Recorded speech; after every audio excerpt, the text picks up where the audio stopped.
एक महत्त्वाची बातमी आहे। कल्याण आणि डोंबिवलीमध्ये पावसाने हजेरी लावलेली आहे आणि त्यामुळे काही भागामध्ये पाणी सुद्धा साचलेलं आहे। अनेक ठिकाणी वाहतूक कोंडी सुद्धा निर्माण झाली आहे। त्यामुळे वाहतूक पोलीस आता ही कोंडी फोडण्यासाठी रस्त्यावर उतरलेले आहेत। दरम्यान याचा आढावा घेतला आमचे प्रतिनिधी अभिजित देशमुख यांनी। पाहूयात।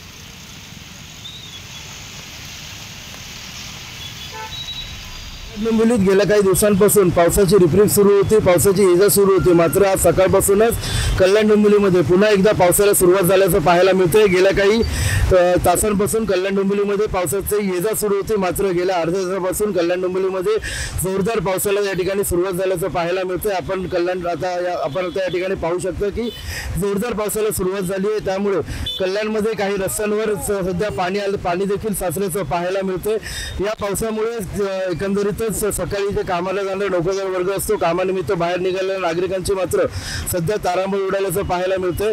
काही ठिकाणी या पावसामुळे आपण पाहू शकतो की वाहतूक पोलीस देखील रस्त्यावर आहेत, वाहतूक कोंडी देखील निर्माण होण्याची शक्यता आहे। पावसाचा जोर जर असाच कायम राहिला तर कल्याण डोंबिवलीमध्ये सकल भागांमध्ये पाणी साचण्याची देखील दाट शक्यता वर्तवण्यात येते। अभिजित देशमुख, साम टीव्ही, कल्याण।